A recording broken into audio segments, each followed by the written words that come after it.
Good day. My name is Paul Wax. I'm the Executive Director of the American College of Medical Toxicology, and I'd like to welcome you all to this special series entitled The Medical and Public Health Considerations of COVID-19. Next slide. I'd like to thank our webinar series partners. Next slide. I'd like to thank my co-host, Dr. Ziad Kazi from Emory University and board member of the American College of Medical Toxicology and president of Myrnäs. Next slide. There are no conflicts of interest. Next slide. I'm delighted to introduce our speaker for today, Dr. Nicole Pecora, who's an assistant professor in the Department of Pathology and Laboratory Medicine in the Department of Microbiology and Immunology, and is the associate director of the Microbiology Laboratory at the University of Rochester Medical Center in Rochester, New York. She was instrumental in standing up the SARS-CoV-2 assay for the University of Rochester and Strong Memorial Hospital. And she's going to provide this presentation on SARS-CoV-2, the first 3 months.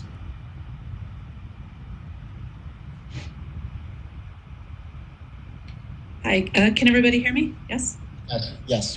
Hi, thank you so much for inviting me to talk today. I'm going to go over some of the instrumentation and issues with testing as they've developed over the last 3 months. And it is really, everything has unfolded at such an incredible pace that there's a lot to talk about. But first, I want to make it clear that I have no financial interests in the technologies or companies that I'm discussing today. Because it's a testing talk, I will talk about particular platforms, but I'm not that shouldn't be taken to mean that I'm endorsing any of them.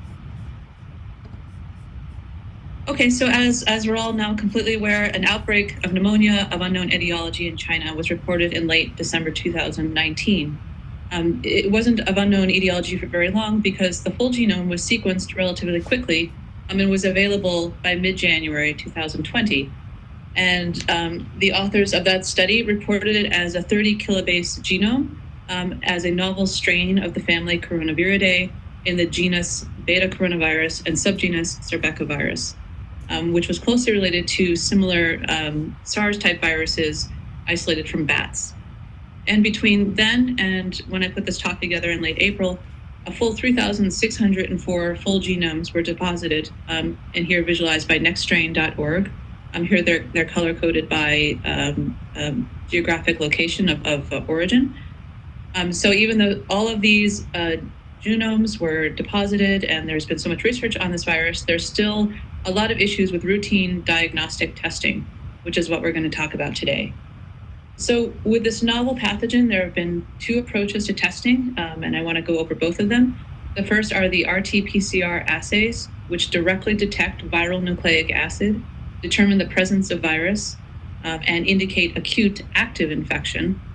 And this is opposed to the serological assays, which detect antibodies to viral epitopes, determine exposure to virus, and as a general rule, they indicate infection in the past.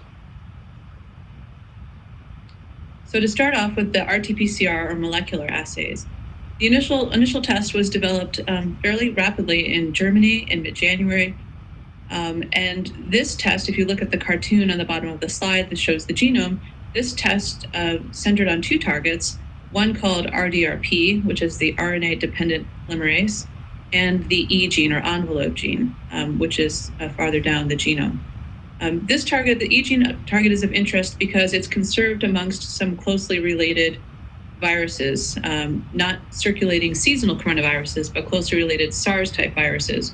So assays that use this target, and if there's only a positive result on this target, will be reported as a presumptive positive, and we'll talk about that later. But these two targets together constituted the World Health Organization assay that was distributed around the world soon after its development. But here in the US, the CDC opted for its own test based on different targets, which were all in the nucleocapsid gene, which is down here a little bit farther downstream. The FDA approved this test under emergency use authorization in the beginning of February, which is a special provision by the FDA to allow tests to fall under an abbreviated approval process, in this case, due to the public health emergency. There were issues with the rollout, and at the end of the day, the N3 target was eventually removed from the test. And the standard CDC-based assay now consists of the detection of N1 and N2, along with a human control target, RNase-P.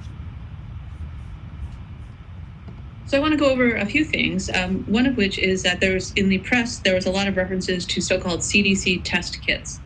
And the word kit makes it sound as if everything was packaged together that you possibly needed to test, and all you needed was a kit, which wasn't true. So the kit itself from the CDC consisted of primers and probes in order to detect the genetic material of the virus, as well as some control material. In order to use that kit, you needed to have high complexity laboratory infrastructure. One of the things you needed was a means to extract the RNA from the virus. I'm showing a picture of the particular extractor that was described in the original CDC protocol. But then you needed the kit, you needed some enzymes, and you also needed a thermostat. Again, I'm showing the one that was particularly described in the assay. And if you have all of those things, then you were able to run the test, and the data looks like what I'm showing here on the right, which is a positive test result. Here, the blue and the green lines are the N1 and N2 targets crossing the threshold, which is this horizontal line. And then here is the human control. Most of the components of this test were actually quite difficult to acquire. And even when the CDC protocol opened up a few weeks later to allow alternative ingredients, if you will, and even if particular hospital laboratories developed their own laboratory-developed test and got their own EUA, what they found is that no matter what extractor you had, if you were able to get one, it was incredibly difficult to find any of the reagents that you needed to actually run the extractor. So you could place an order for 1,000 extraction kits and you might only get 20. And that was our experience, and I think it's the experience of most of our colleagues in laboratories across the country. That same was true for almost every other part of this assay, including the master mix. And certainly acquiring the thermocycler, if you didn't already have one, was an issue. It was particularly troublesome in terms of the extraction reagents, which became almost impossible to get. So it was a great relief when commercial suppliers started applying and getting their own EUAs. The commercial molecular solutions often have an extraction step built into their platform, so you don't need to buy extra extraction reagents.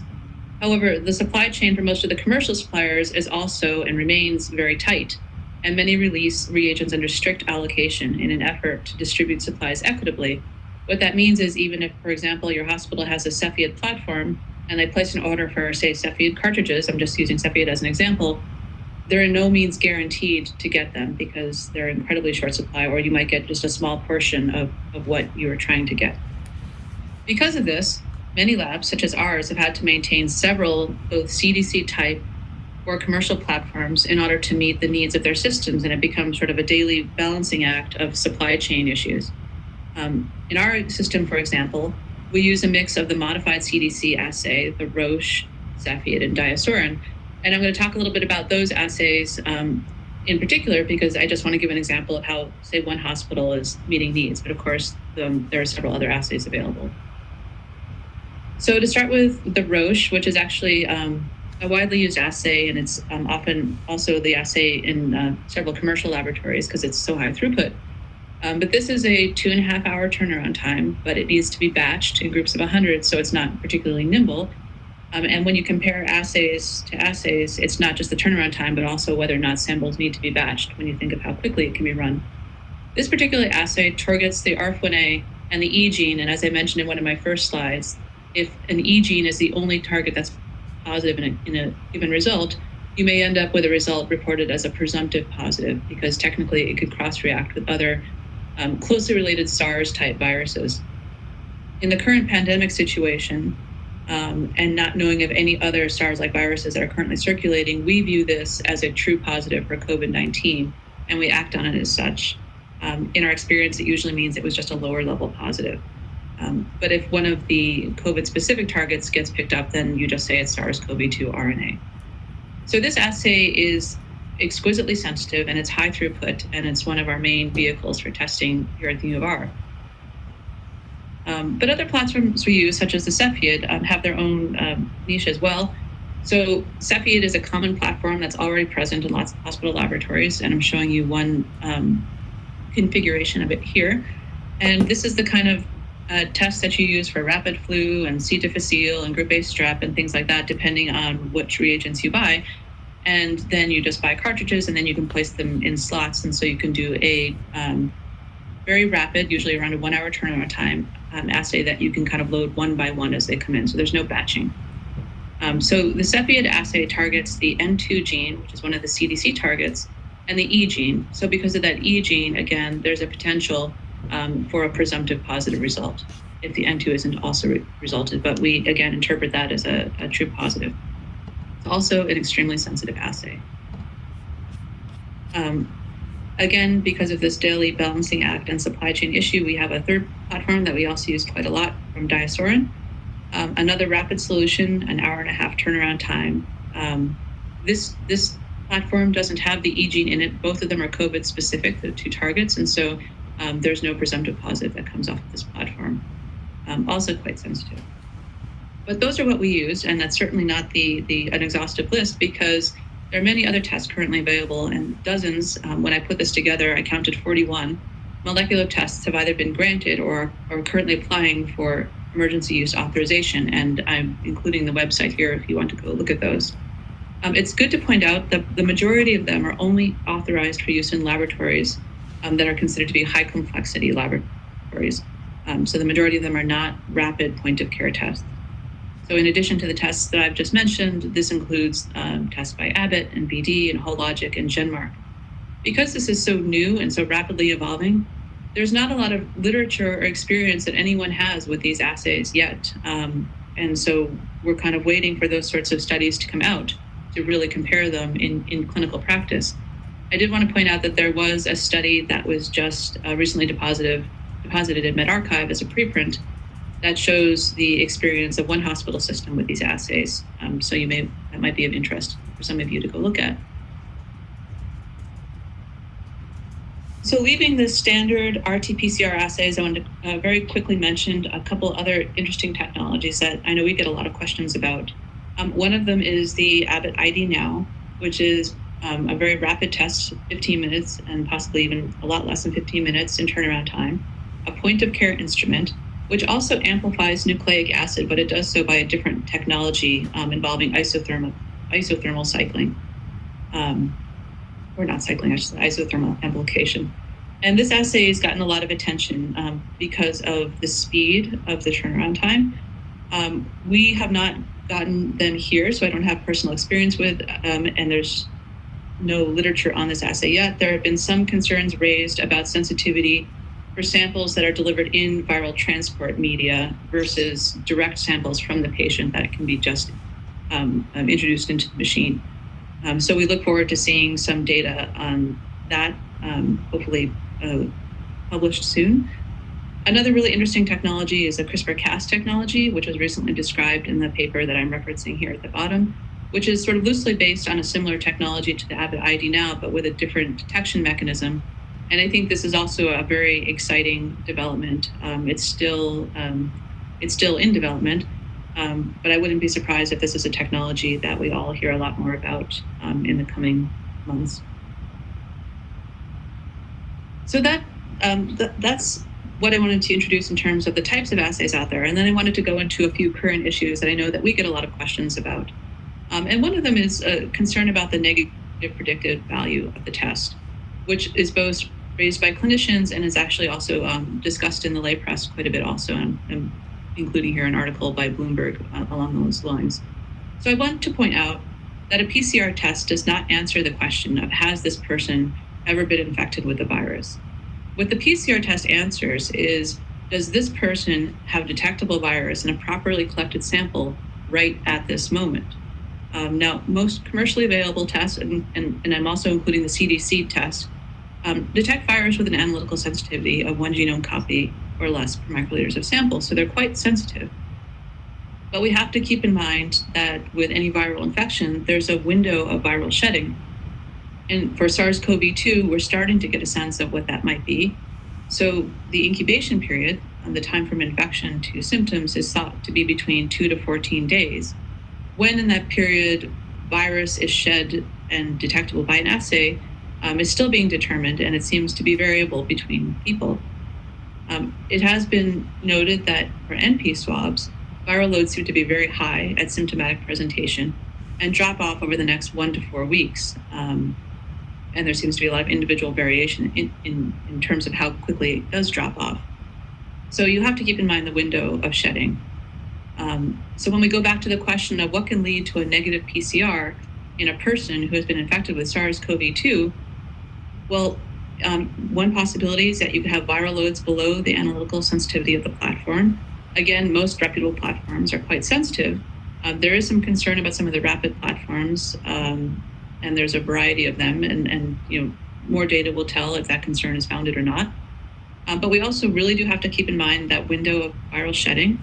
And another thing that we found in our system that we have to be really careful about is sample collection. So it's very important to collect a good quality sample. When you put all these things together, we have to remind ourselves that this test, like any other test that we use, must operate within the context of clinical judgment. And that's, again, true for all tests. So while we're talking about, While we're talking about sample collection, I want to take just a brief moment to talk about swabs. So in addition to supply chain issues with testing reagents, supply chain issues with swabs has also been a really big problem. So for SARS-CoV-2 testing, the N swab has generally been considered the best specimen. The standard collection device is a flocked mini-tip swab, which is used to collect the sample material and introduce it into viral, VTM, or universal UTM transport media, which is what I'm showing here.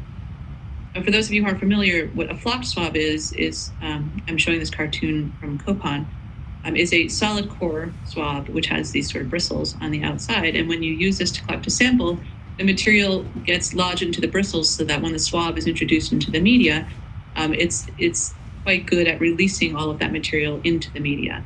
This is different from more of a traditional fiber swab, which is shown here, which is generally thought to trap a lot more of the sample material within the swab and the fiber, so that when you introduce it into media, it's not as good as at releasing it. So the kind of swab you use is important. The media is also interesting. So UTM and VTM were really they're traditional media that were formulated at a time where most viral diagnostics were geared towards actually growing the virus in culture, and so that's how they were formulated. But that is no longer the case, and most viral diagnostics, such as SARS-CoV-2 testing, are really based on molecular detection, making the VTM and UTM formulations less relevant. And as what they have in our system, and I'm sure in many of your systems, the VTM and UTM transport media that we used to take for granted quickly became incredibly scarce. It's caused a lot of us to examine whether or not that is really as important as we used to think of it. And under the current climate, a lot of us have started validating alternative transport media such as saline, PBS, et cetera. And in many cases, we've found that they work quite well, but it is important to remember that that does need to be validated carefully, because not all platforms are as forgiving to what kind of viral transport media as others. And so it does need to be done carefully, but it gives you options when the VTM and the UTM are become impossible to get. The other thing that's become really hard to find are swabs. There's been a lot of interesting talk about 3D printed swabs. We have not gone to those in our system yet, but I know a lot of places are looking at them. Again, something that does require careful validation to make sure it's taking a good quality sample. There's also been a lot of interest in alternatives to the NP collections, such as mid-turbinate, nasal saliva combination, or lower respiratory. So when we go back to wanting to maintain the sensitivity of the test, we have to be careful about carefully validating alternative medias and swabs to make sure that that sensitivity is maintained. So that's all I wanted to say about the molecular tests, and I wanted to now move into antibody testing. So I think we all agree that widespread serological testing will be necessary to determine who has actually been exposed to SARS-CoV-2. There is currently very little regulation around serological testing kits. I know my email box is often filled, and I'm sure many of your email boxes are often filled by entrepreneurs marketing these sort of point-of-care lateral flow serological tests. many of which have been so-called validated using very small numbers of patients. That's not true for all of them, but that's certainly true for a lot of the package inserts that I've seen that have come my way. And I know there's been discussion of this in the press lately, and the FDA has also issued statements cautioning about these sorts of assays. So let's talk about what is being developed in terms of serological assays, and let's start with targets. So there are two main proteins that are being looked at for SARS-CoV-2 serological testing. This includes the spike protein, which is on the outside of the virus, which I'm showing you here. And that contains the so-called RBD, or receptor binding domain, which is what actually makes contact with the ACE2 receptor, the human ACE2 receptor. So this is one of the major targets. And then the other one is the nucleocapsid protein, which packages the viral genomes into a helical ribonucleocapsid. And that's the other major target that is used in most commercial assays.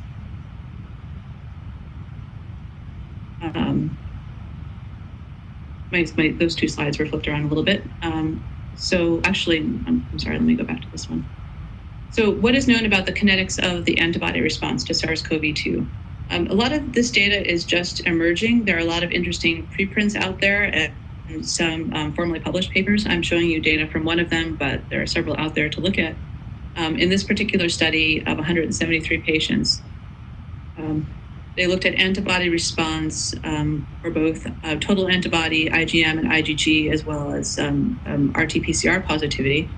And what they found was that in their population, the cumulative seropositive rate was 50% on day 11 and 100% on day 39. Their total antibody and IgM were against the spike protein, or the RBD domain of the spike protein, whereas their IgG assay was against the N protein. And what they're reporting seems to be online with other reports and kind of the preliminary data that we're seeing here as well at the University of Rochester as we develop, which is that to get a good, robust IgG response, you really are in the day 14 to day 21 and beyond type timeframe, which drives home the point that this is not a test that's going to be used for acute diagnostics. This is really, a retrospective serological test.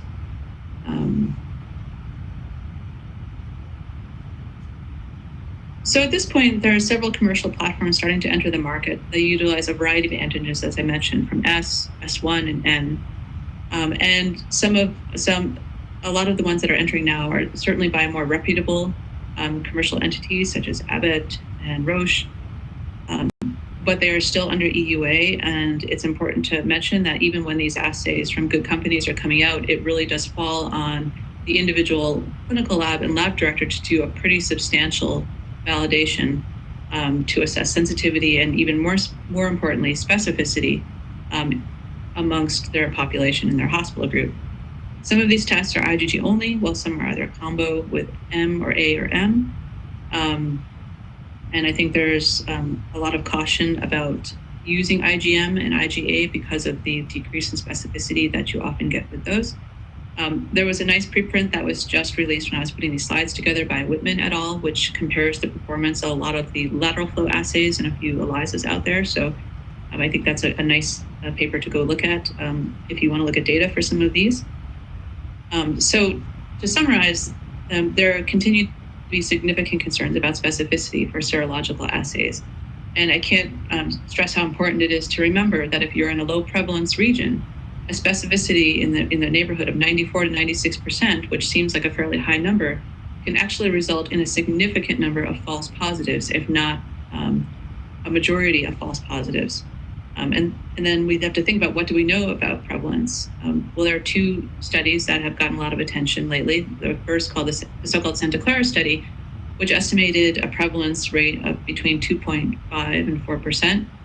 And then there was also a recently described New York State seroprevalence study, which was the testing was conducted at the New York Public Health Laboratory at Wadsworth, where they found prevalence on the order of 20% in New York City, but in the rest of the state, such as where we are in Rochester, less than 4%. So we have tremendous concerns about specificity. In addition, there continues to be significant concern about whether detectable antibodies correlate with protective immunity. And there's been a lot of press about this recently, and the World Health Organization has also issued statements. And while there are certainly some in vitro data that might be promising, this is still very much an unknown about immunity, both in the short and long term. So that needs to be always remembered. And when you put all of these things together, there continues to be significant uncertainty about how serological testing should be used. And I know this is hotly debated in our hospital system, and I'm sure it is in all of yours as well. So recently, the IDSA, Infectious Diseases Society of America, did issue an antibody testing primer, which I liked how it was put together quite a bit, so I thought I'd include it here, where they describe some potential utility of serology for SARS-CoV-2 and some potential use cases, such as in the case of a PCR negative patient, particularly in a patient who's had symptoms for quite a while and you feel they might be outside of that window of viral shedding. It could be useful to correlate with earlier symptoms. In the identification of convalescent plasma donors for those places which are pursuing that as either a trial. Certainly in terms of epidemiological studies of disease prevalence. And then, of course, once there is a vaccine, to verify the response. But with those in mind, we have to, again, keep our potential drawbacks in mind of false negative risks if performed early in disease and not waiting for those 14, 21 plus days. And then the false positive risks, which we've also just discussed, not only when you're using IgM and IgA, but also we have to keep in mind the potential cross-reactivity with the common cold coronaviruses. So that's all I had to say. Thank you very much for your attention. And thank you, Dr. Pecora. This was an amazing presentation with a lot of information that is practical and useful for all of us, wherever we are and whichever role we work. Thank you again for preparing this update. Please remember that these slides, as well as the recording, will be available by Friday on our website, acmt.net. And continue typing your questions in the question in the Q&A box or the chat box, and we will get to as many as possible at the end. We usually end up having to stick around till 4:15 p.m. So I just want to give you a heads up. If you're able to stay, great. Otherwise, you can catch the recording later. But the Q&A session is very valuable. And now it's time for us to move to the updates from the front lines. This is one of our popular, unique sessions that we offer you every week.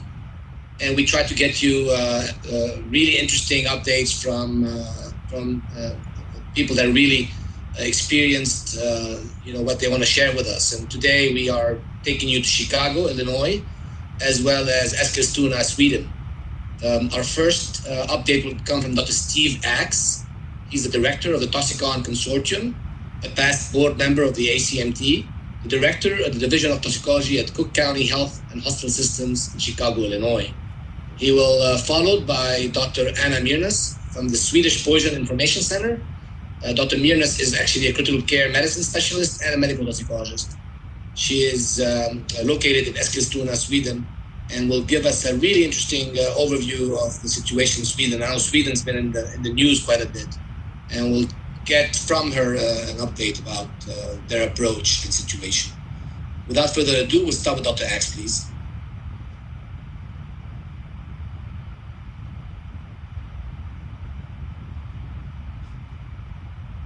Reaching out to me to, okay, oh, sorry, I'm not sure if you heard that. Now we can hear you. Okay, great. So thank you so much, Ziad. I want to thank you and Paul and ACMT for reaching out to me. Paul had called me up and asked if I was interested in doing this update from the front line, particularly because we're here in Cook County, we're a big city. And I said, well, Paul, I have a much more interesting story than you might know, having recently gotten over COVID-19 infection. So just to cut to that chase, I am totally fine and recovered and back to work for 3 weeks now. And I'll get to that at the end of this. But again, as a medical toxicologist, I'd like to first acknowledge my team in Chicago at Toxicon. On March 16th, shortly after the ASM, and it was apparent that we were heading into this pandemic, we were able to flip our educational and clinical service to completely online function. And again, we have a service of emergency medicine, residents, fellows, students, people that are in the ER. So basically a bunch of folks who would be really high risk for being potential carriers. So I am grateful to technology and Zoom because I could say that our conferences have been smooth. Our educational programs are continuing very well in this new format. Bedside consults a little bit more tricky, but it's been much more of a telephonic service.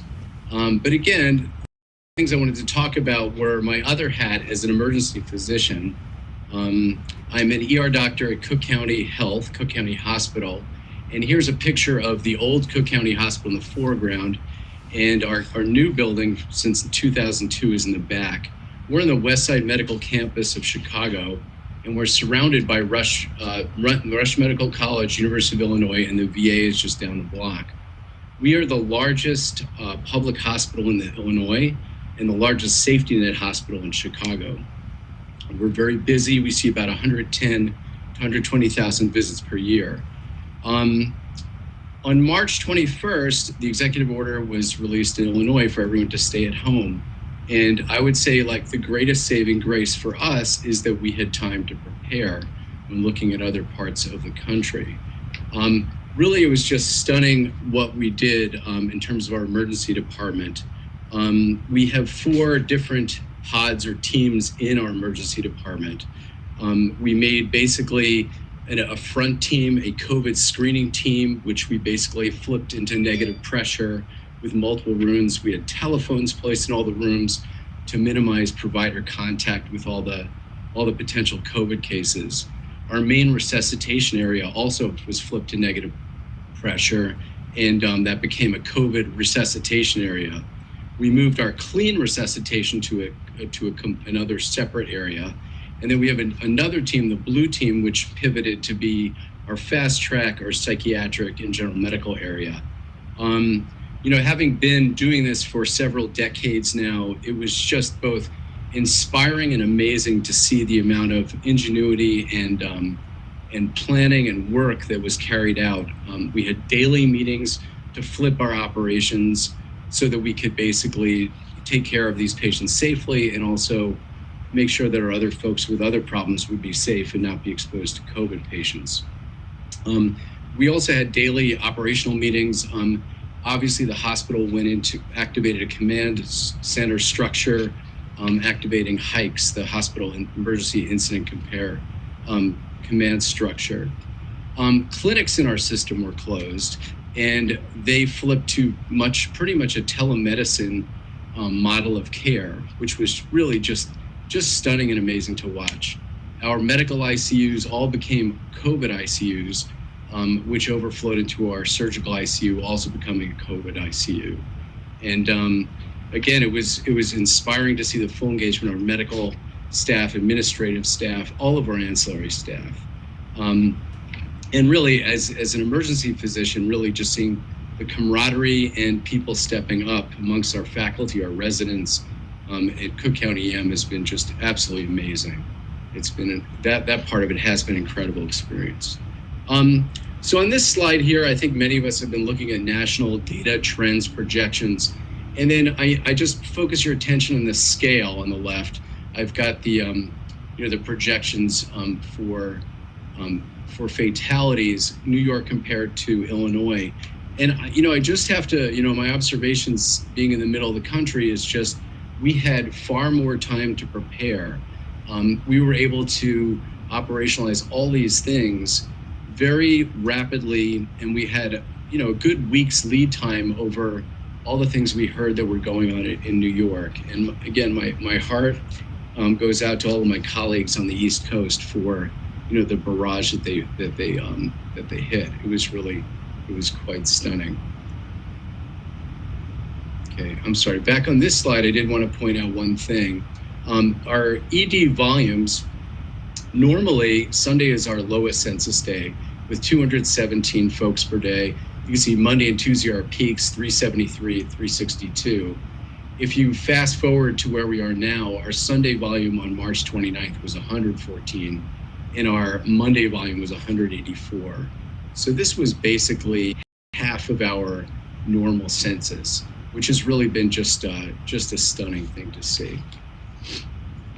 Okay, and then, one of the things I think many people are interested in, and I think folks have seen in the media a lot, are, what's going on at the jail. So Cook County Health, we're the main hospital for the Cook County Jail. They have their own actual hospital called CERMAK Health Services. And they're one of the largest jails in the country. Previously, they've had up to 10,000 detainees in their general population. It currently has dropped to 4,400. And I know that the sheriff has been very aggressive, sending home nonviolent offenders, particularly ones that have not yet been completely booked. So decreasing that population, I think, was a major successful intervention. In addition, they did social distancing at the jail. So everyone went to a single cell from being paired cells, which helped tremendously. They also were able to set up what they called a boot camp. And this is the grounds of the jail. It's pretty sprawling.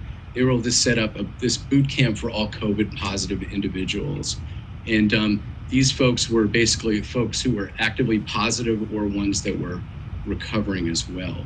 The boot camp staffed by nurses, as well as the staff from CERMAK, and also IEMA has stepped in to help them. Just for some statistics or numbers here, there were 232 detainees now who are positive, 18 in hospitals. This is just as a few days ago. There have been 6 fatalities. 231 are no longer positive, but they're being monitored in the boot camp setting. 270 other folks have been screened and are negative.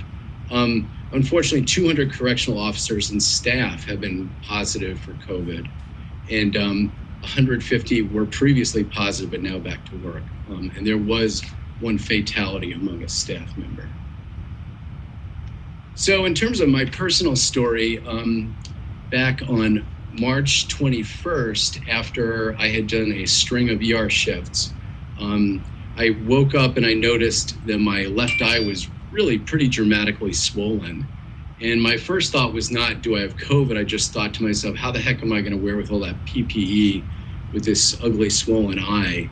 And I did the right thing. I reached out to my colleagues, and I spoke to our chief of ID and ophthalmology. And, after talking to them, we all agreed I should go in, swab myself, which I did. I saved my colleague 1 unit of PPE. And then basically isolated myself for the next 4 days until I was able to get my results back. Thankfully, I like really, besides that eye swelling, I felt completely fine. I got my results 4 days later, and then was told to just basically sit tight, for the quarantine period. I think my course was, I had achiness. I felt a little bit fatigued. I really did not have much in the way of respiratory symptoms.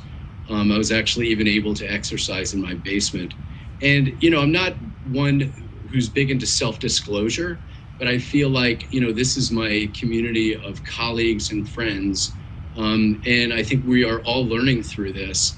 And it has been really quite an experience to see what's been in the media and just to see how a story like mine is not particularly well portrayed. What we are seeing in the worst cases is just absolutely horrible. But looking at statistics, we do know that people in the high 90% will probably have a fairly benign course.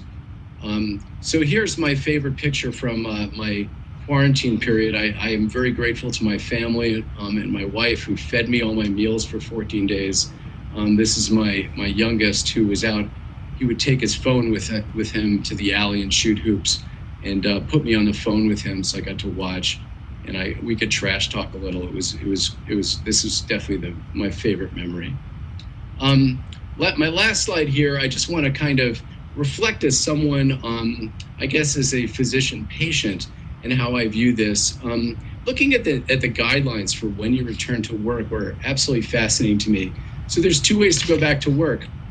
One is a test-based strategy, and I very much appreciate Dr. Pecora's talk before mine. It's absolutely fascinating.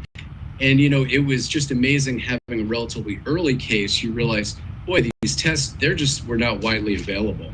I think what's unusual is that I was able to go into my own hospital and get myself tested, because at that time you had to be a healthcare worker with symptoms to get this done. Many people were not tested, and I really did live that firsthand. But again, the test-based strategies, you had to be better, and you had to have 2 negative tests more than 24 hours apart. That was not available to me. And then the non-test-based strategy was that you had to be 3 days fever-free, and then you had to have at least 7 days since the symptoms first appeared. And then when you went back to work, you had to wear a face mask. You had to stay away from immunosuppressed patients and self-monitor for worsening symptoms. So as an ER doctor, really the prospect of being able to go back to work with a mask and avoiding immunosuppressed patients really was not a doable thing. So, I do feel there's a tremendous disconnect. Also, reading these guidelines along with the World Health Organization guidelines, you realize that, there still is a lot of work to be done in terms of nuance. But it really was just fascinating. So again, as someone, as a medical toxicology emergency physician, I've been involved with disaster preparedness for 20 years. This has been really a mind-boggling experiences. I am truly impressed with what happened at Cook County Health, and how with this base of preparedness at our own home institution, I think that we've done actually quite well. However, I hope we come out of this with some very important lessons learned. Hearing Dr. Pecora's talk, I'm very concerned about the National Laboratory Response System. I think all of us in our society should be advocating for the infrastructure for this, for testing to be rapidly deployed. Occupational medicine is one of the fields that train medical toxicologists. So I think PPE and occupational safety, that is our wheelhouse. We need to advocate for that going forward. And then also the strategic national stockpile. Many of us are very familiar with the ChemPack program, but this is a lesson for the ages in terms of our preparedness. And that's all I have. And with that, I will pass it back over to you folks. Thank you, Steve. First of all, I'm glad that you are doing well. I'm glad that you're safe. Our hearts and thoughts go to all the providers, whether they're healthcare providers or providers of our essential services, who are at the front line every day. We wish them health and safety, and we wish this pandemic to really end soon. Moving on, I would love to hear from Sweden. Anna, I know you and I discussed a fascinating approach to Sweden, and I know you want to share with us some interesting facts and then pieces of information. So go ahead, please. Okay, thank you very much for having me, first of all. So I'm a Swedish critical care physician. I currently work at the Swedish Poisons Information Center, but due to this situation, I'm doing some extra shifts at the COVID ICU 1 at my local hospital in Sörmland. Sörmland, together with the capital Stockholm's, is the worst hit area in Sweden. This is a map of Sweden. Sörmland is the red part. So just some short info on Sweden for those of you who haven't been here. It's about the size of California, but it has 1/4 of the population, so about 10 million. February 2nd, Sweden had its first COVID positive patient. It was a woman coming back from China. She's self-isolated, and as far as we know, she didn't spread the infection to anyone. What did happen was that a winter school break late February coincided with the outbreak in Southern Europe and in the Italian Alps. So Swedes going there for holiday skiing brought home the infection. And by early March, we had a national spread of this infection amongst Swedes. As of today, more than 2,000 Swedes have died. More than 500 are in the ICU today. And just for some comparison, Sweden has about 500 ICU beds normally. Now they're all filled with COVID plus patients. But Sweden, as you can see in the picture here, it's a rather recent picture, a spring picture. We are not shutting down, unlike all other European countries. I think most anyway. So the aim for the Swedish strategy is to limit the spread of the infection, to not overwhelm healthcare, and to protect the elderly and the frail. All of this should be done in a sustainable, evidence-based manner, and so-called herd immunity has not been mentioned as a goal in itself. We should expect this pandemic to last a long time, and therefore all of these imposed regulations should be able to be maintained for a long period without too much fatigue in the population. So on this slide, you can see the recommendations, you can see and some of the regulation and some recent pictures from Sweden. According to our Department of Public Health, closing primary schools as well as shutting down children's activities is not based on solid science. It would not affect the spread of the disease. It would, however, affect children's mental and physical health in a negative manner. So far, we've had one school being closed due to a significant spread among the staff, with one fatality, a teacher, a male plus 60 years of age. There's been no reports of spreads, infectious clusters among school children, and no child, no person under the age of 20 have died in COVID-related illnesses in Sweden. So what has this effect of not closing Sweden, but instead urging and advising people to act in a responsible manner? What has that meant? Public transport in Stockholm, it's down by 70%. And during the Easter holiday, the travels, according to different transport agencies, they were down 85 or 95%. Our streets, they're not deserted as they are in many parts of the world. We have our shops open, our gyms, our restaurants are open, but we're all expected to practice physical distancing. And owners of different locations, if you see the big picture there, that's the local restaurant in my neighborhood. The owner there is expected to make sure that the regulations are followed in her restaurant. So what she has done is that she has blocked every second table in order to keep different parties 2 meters apart. She also counted all the guests the whole time to make sure that the guests and the staff together were not more than 50 people. There are inspections made of this, medical officers inspect them, and a few restaurants have been closed, but not that many. The limit of a maximum of 50 people in one gathering, one public place, has meant that museums and nightclubs have voluntarily closed, and all sports and culture events, they're cancelled. So there are no concerts, there are no hockey and no comedy clubs. Both cinemas have closed, but not all. Sweden is a great country for physical distancing. Many of us can work home without too much problem. We rarely live together with our elders, and we like to be physical distance. We don't kiss on the cheek to greet each other. And one of the early jokes when these restrictions or recommendations came was, 2 feet, why do we have to stand so bleeping close? So I think that Sweden, it's a good country for just recommending physical distance. Also, we have great respect and we have faith in public officials. Most Swedes, if urged, would do the best they could to follow advice. So far, we've had no open protest, we've had no demonstrations, and even though of course we argue, why are we doing things that nobody else is doing? So we argue about the science, about this Swedish way of no lockdowns. What we have had, unfortunately, is that we haven't protected the elderly in a timely manner. And the spread within nursing homes, it's terrible. Stockholm reports more than 75% of nursing homes having identified cases of COVID plus patients. In fact, 85% of the dead Swedes are more than 70 years of age, and 60% are above the age of 80.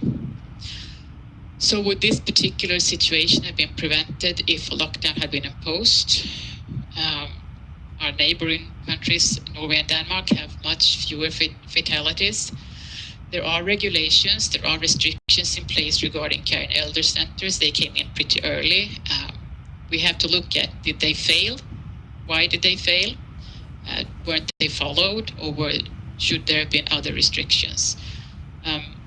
The official position is that we have failed to sufficiently protect our elders. We have to try and understand how we failed. It's not just my personal opinion. It is the official position, for instance, for the Ministry of Public Health. So that's the elderly. For the general population, at the moment, we're in a sort of plateau phase when it comes to hospital admissions, as you can see in the graph there. For critical care, it might even be a slightly negative influx of patients, which there seems to be few more patients being discharged than admitted. So the no lockdown strategy so far has not meant an uncontrolled spread. So far, our hospitals and ICUs working together, we've been able to support each other. As far as I know, and as far as it has been reported publicly, no patient have been declined care due to the lack of critical care resources, even though my hospital was the worst afflicted hospital, and we sent patients to all over Sweden. And we now also have physicians coming from parts of Sweden where there haven't been so much afflicted, so they come to help us. The official opinion in Sweden is also that this is not a sprint, it's a marathon. So how well our strategy will work, it will take a long time, maybe years to evaluate. If it should turn out that this was the best strategy for Sweden, which as a Swede I do hope so, it doesn't necessarily mean that it's a good path for other countries. I don't think one size fits all in this matter. This is a strategy adapted to cultural traits and legal system of Sweden. But we do, right at the moment, there is a lot of attention towards why we're doing it. So you can probably look at statistics either way you want it. Whichever viewpoint you have of this, you can probably find statistics strengthening your own personal beliefs at the moment. So I think we just have to wait and see what will happen. I'll finish off with a few statistics on the ICU population in Sweden. Apart from liking to be physical distance, we also like to fill in statistical forms and all of that such. So we're getting some nice statistics on our ICU population. Sweden, approximately 1,400 patients. Region Sörmland, we've had about 100 patients so far. What you can see, these numbers are a couple of days old, but what might be interesting is the mortality rate. So far, 20-25%. Although we expect this number to rise because it includes patients that are not yet released. A disproportionate number of the ICU patients are male. Males also have a higher death rate in total, despite there being a slightly more females than males infected, or at least diagnosed with the infection in Sweden. This is something that's very odd, and we need to look at it. And I've come to understand that the fact that 75% of the patients are male in the ICU is a Swedish thing, it's not an international thing. A disproportionate number of the patients are also first-generation immigrants. Sweden has about 20% of first-generation immigrants, but in the ICU where I work, they constitute 50% of the patients, most of them coming from countries like Somalia and Iraq and Syria. What causes this? I mean, you can speculate about that. It's something we have to look at, but probably socioeconomic status, baseline health, perhaps not being able to speak Swedish very well, perhaps not being able to understand guidelines or recommendations that originally were very much in the Swedish media only. And a disproportionate number of the patients have a very high body mass index. Body mass index over 40 is not particularly common in Sweden. They constitute 15% of the patients on my hospital, and they have a mortality rate of about 45%. So I've added some suggested reading for anyone interested. I know that New York Times, if you're on social media, they had some film clips about how Sweden looks, and the reporter got a haircut. But if you want to find out some more about how we do stuff, there's some English recommendations down at the bottom. Once again, thank you so very much for having me. Bye. Thank you so much. I really like what I just emphasized what you said. Not every size, and this is a marathon, not a sprint. And then time will tell. We hopefully at least will learn from this, all of us as a global community, as a global village.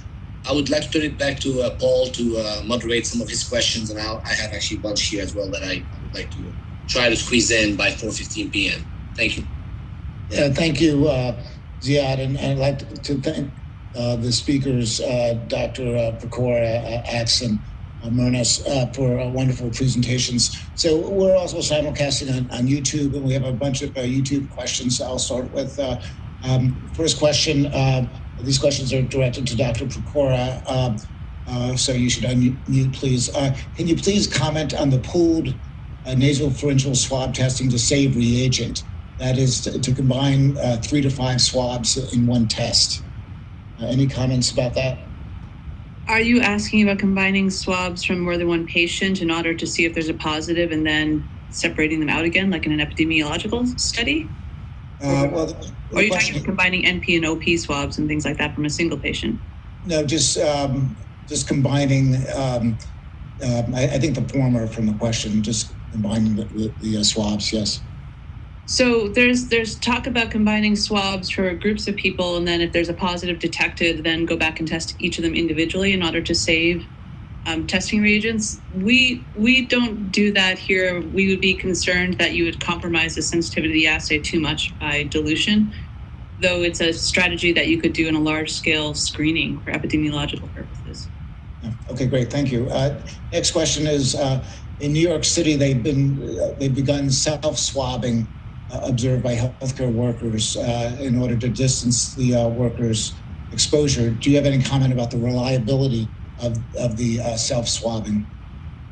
I think we're just starting to see data on that, and it looks promising. I think particularly when a nasal swab and saliva are used together, which is something that we're looking at validating here. Again, we haven't seen the numbers that we'd like to see on it yet, but I think it looks encouraging. Okay, thank you. Next question, would an asymptomatic person still develop antibodies for the virus? We would presume that likely that is the case. We haven't seen the data on it yet. It seems that asymptomatic people can have quite good amounts of virus there, and you'd expect that there would be an immune response, and you'd see it in a serological test, but we have yet to have that confirmed in a formal way. Okay, thank you. Another question came in that they've been reading that there are some patients who are simultaneously positive for both the virus and the antibody. How would you interpret such a finding? Yeah, no, I've seen reports of that as well. It's difficult to say. I mean, if that means that the antibody is not protective. Another possibility is that you're detecting by your RT-PCR assay nucleic acid, but it's no longer live virus, because often you can detect nucleic acid even after the active productive infection is on its tail end or over. Those are two explanations that I have for how you might see overlapping of the PCR and the serological tests. You might also have cross-reactivity in your serological test to other viruses, in which case you might be seeing a false positive. Okay, great. Let me ask several additional questions then. Could you please explain how the Abbott ID Now test can perform nucleic acid amplification fast enough to provide a positive test result in as little as 5 minutes? This observer was used to machines that take much longer to carry out such a step. So the technology in the Abbott ID Now is one that doesn't require thermal cycling, like a traditional PCR platform does, which is where you have to go between temperatures over and over again for maybe 30, 40 cycles. For an RT-PCR assay, our most rapid ones tend to be more like 20, 30 minutes. So they still can get fairly quickly, but I think the technology, which is called LAMP, in the Abbott ID Now, because you're not cycling, it tends to go just a little bit faster. Okay, great, thank you. And one last question, then I'll turn it back over to Ziad. Any specific reasons why the CDC opted for the N genes as opposed to the RDP gene for testing? I can only speculate because I haven't seen official comment on it. But the CDC, as a public health organization with a long history, can often develop their own tests and have often developed their own tests. And my guess would be that they were already developing those targets as the World Health Organization test came out. But that's really speculation on my part because their test came out almost at the same time or shortly thereafter. Okay, great, thank you. Ziad? Yes, Dr. Pecora, I might keep you just for a few more minutes. Sure. It's easier because you're already unmuted. So a couple of questions that I selected from the number of questions we received that we will actually address in our FAQs that will be posted on our website if we don't get to all of them today live. One question came through stool sample testing. So that's one question that I'd like you to comment on. The second one is if we know anything about the infectious dose of the virus. So, do we know if a certain amount of viral shedding is not infectious? So stool sample and viral and infectious dose. Yeah, and I don't have great answers for either of those questions, but they're both very interesting questions. So yes, PCRs can definitely be positive in stool. There's a lot of interest in that in terms of what that means about whether or not the PCR indicates infectious virus is still, I think, needs to be determined. And it's actually sort of a similar answer to, I think, the second question you were asking about whether or not certain viral loads might be less infectious than others. Is that what you were saying in your second question? Yes. I think there's only been a very small amount of preliminary data that indicates that I don't have the reference for the study that I'm thinking of on the top of my head, but that at viral loads that are lower, and I want to make a point that the current testing is not quantitative. So when you get a SARS-CoV-2 test, it says positive or negative. It doesn't say how much. But when we look at the machines in the lab, we have sort of a rough way of saying if there's more or less virus. That's not nicely quantitative. And there's some indication that when we see signals that indicate that there might be less virus, there are some studies indicating that those samples are harder to culture virus from. That's great. That's indirect. That was reported. Yeah, that answers the question very well. Thank you. That was reported in the French Marseille study on hydroxychloroquine where they measured viral shedding. Yes, I think. And they presumed this meant improvement. Now, okay, great. Those were all great. I had one last question. Sure. Question. So, when I hear people talking about opening businesses and doing tests, say at the workplace, are they talking about the point of care tests? Are these the only ones that can be done outside of a certified lab? And you mentioned one of them by Abbott. Are there others currently available to go ahead and do this? So if you're talking about detecting viral nucleic acid, as far as I know, the Abbott assay is the most rapid and point of care type assay out there. There may be others that I'm not aware of. And then there's also a question of point of care serology, which is obviously much different. But point of care testing, PCR, or point of care testing for virus, that would be the one that you would use if you were at a business, for example, or at a school, correct? If you were outside of any sort of healthcare facility, yes. And then we only have one at least, as far as you know, only one device that does that currently.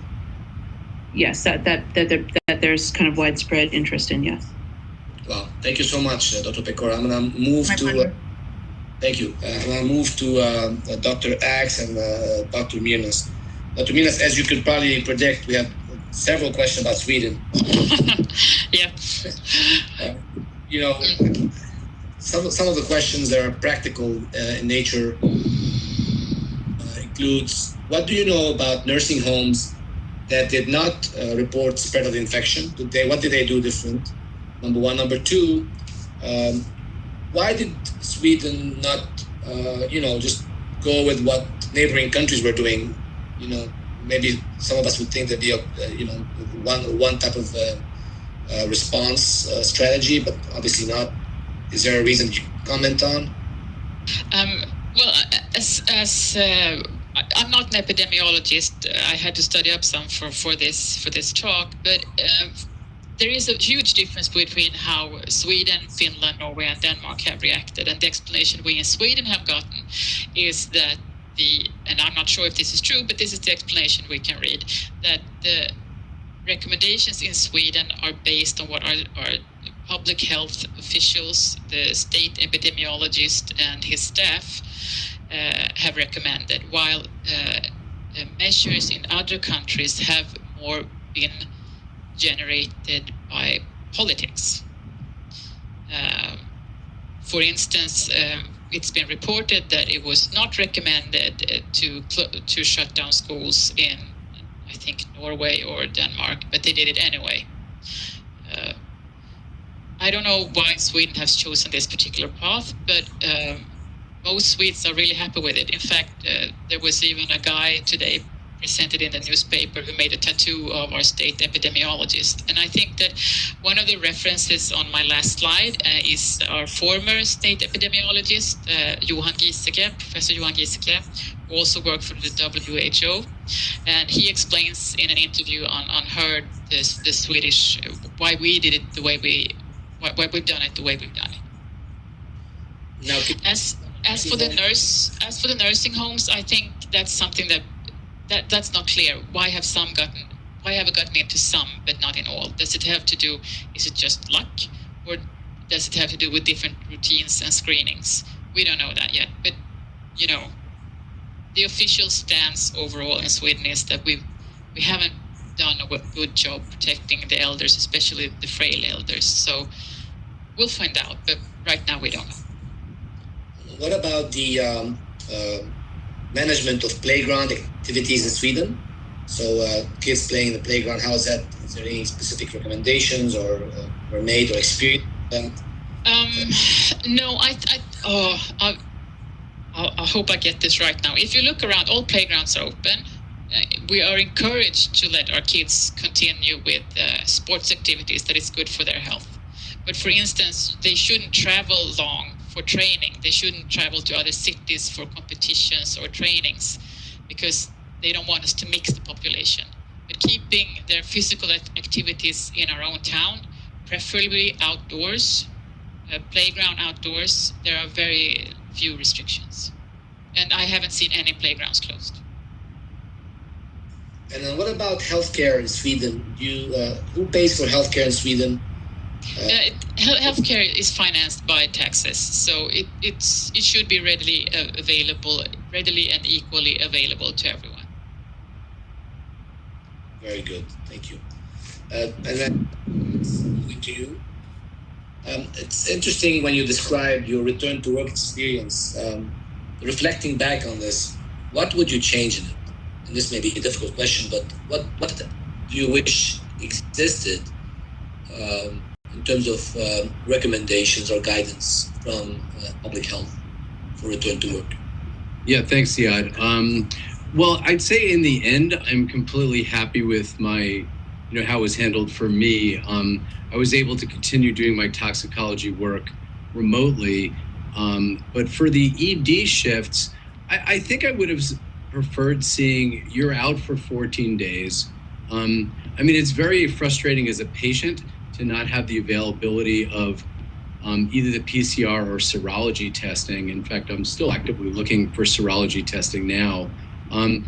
Because I think what's great about it is the idea of if I've actually have some immunity conferred, you could be a lot more confident in this surreal environment taking care of patients in PPE and emergency department. I think it was frustrating the disconnect between CDC and World Health guidelines.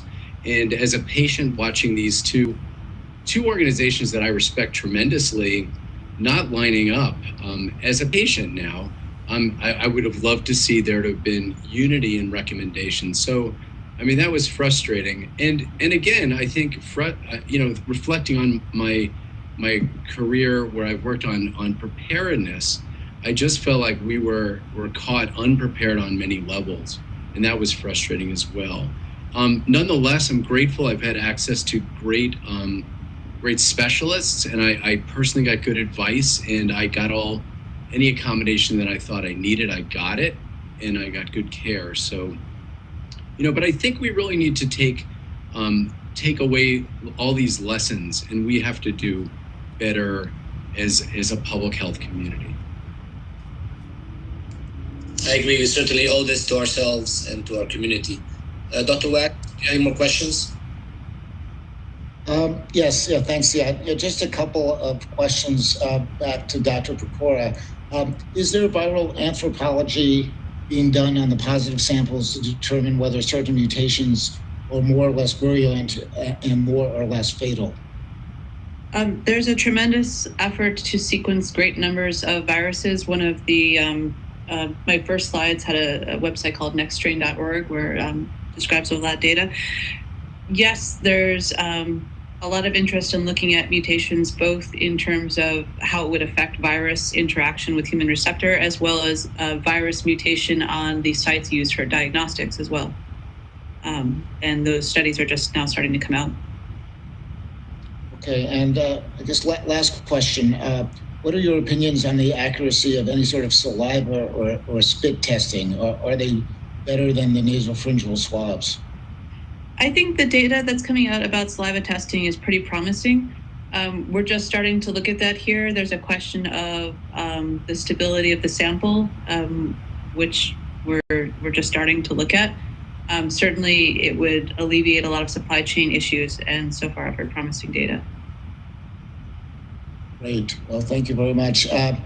So I'd like to wrap it up at this point and thank again our distinguished speakers for excellent, up-to-date, contemporary presentations. Push this information out to our colleagues and other interested parties is really our mission and goal here. And I think you brought to us today some very important updates from both the laboratory and also the field.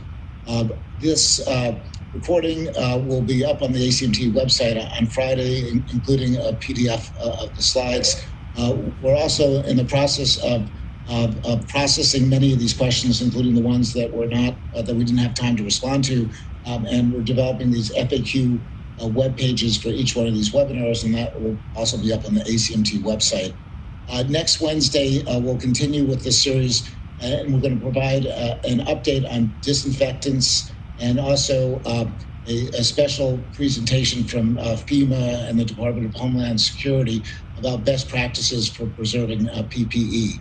That will be on Wednesday, May 6, 2020 at 3 p.m. And we'll be broadcasting this both over the WebEx as well as YouTube and Facebook. Thank you very much and have a good day.